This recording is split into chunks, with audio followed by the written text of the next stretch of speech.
Roasted garlic soup is a classic dish that doesn't appear on restaurant menus very often because many guests are worried about what their breath will be like afterward.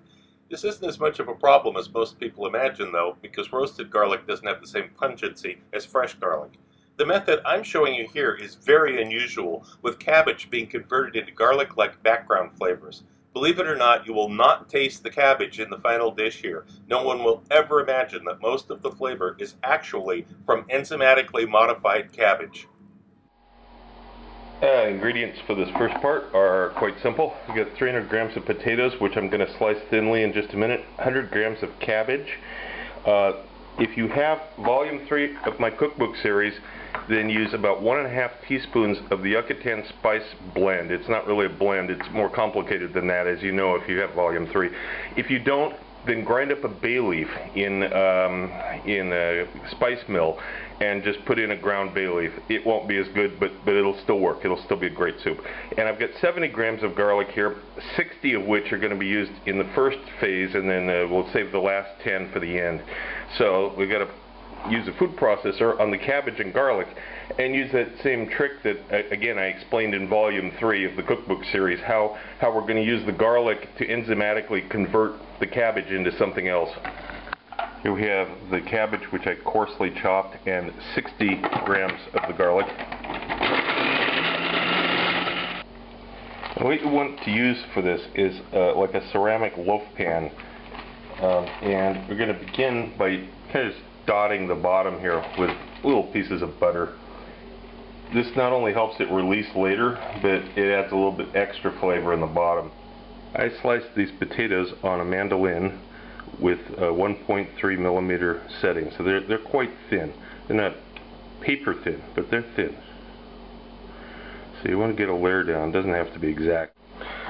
Now that we've got the first layer down, we'll put a little bit of either the Yucatan seasoning or the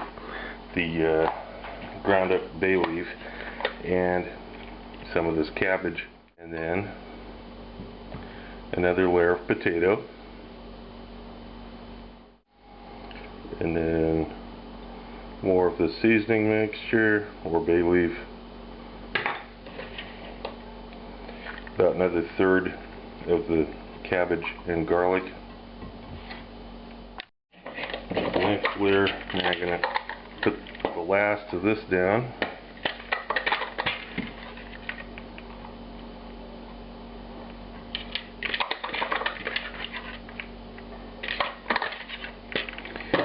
And the final layer of potato. Again, it doesn't have to be precise or pretty, because it's all going to get ground up in the end anyway. The final top layer here does not have any of the ground bay leaf or the spice mix. That's all down inside of it. Now we're going to cover it loosely with foil here, like this.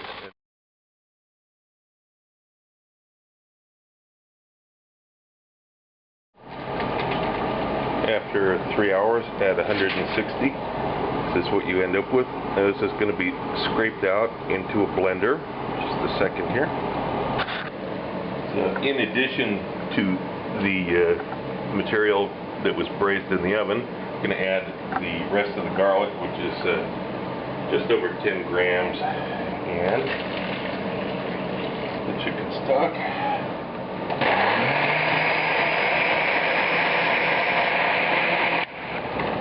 The puree is then passed through a sieve. Make sure there's no pieces left. Shouldn't be much anyway, but just to get rid of any particles. I'm going to bring this back up to a simmer on a medium heat. Just a few minutes.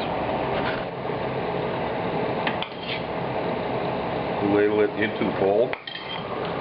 Put a little Parmesan over the top, and the heat from the soup will largely melt the Parmesan. You can flash it under a salamander if you have the tool available, of course.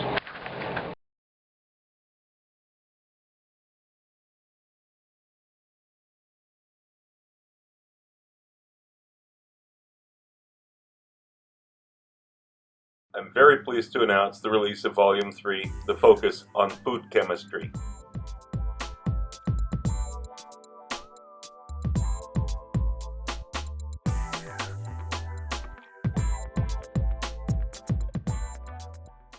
want to clear up a few things about these 3 volumes. First, they all contain completely different information. There's no duplication, they're not revisions. When I wrote Volume 1, I had 2.5 years of YouTube videos to cover. People had been asking me for the printed list of ingredients for all of those dishes, and so I obliged. There are recipes with stepwise directions and many tips offered throughout, as well as an extensive history of Russian cuisine over the last 1,000 years, but Volume 1 is very different from Volume 2 and 3. In Volumes 2 and 3, I only had about 9 months of YouTube recipes to cover in each, so I was able to provide stepwise directions for everything. In Volume 2, I included a lot of additional information about cooking and some simple examples of flavor chemistry to set the stage for Volume 3. While Volume 2 hopefully got you thinking about some of the processes that go on in cooking and how flavors are expressed and sensed at the molecular level, the topic was painted with pretty broad strokes to make it easy to digest, pun intended.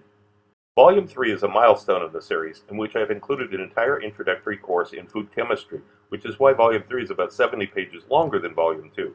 If you just want the recipes, that's okay too.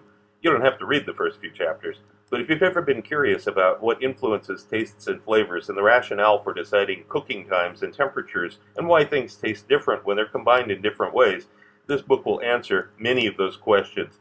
It also paves the way for Volume 4, which will be next year.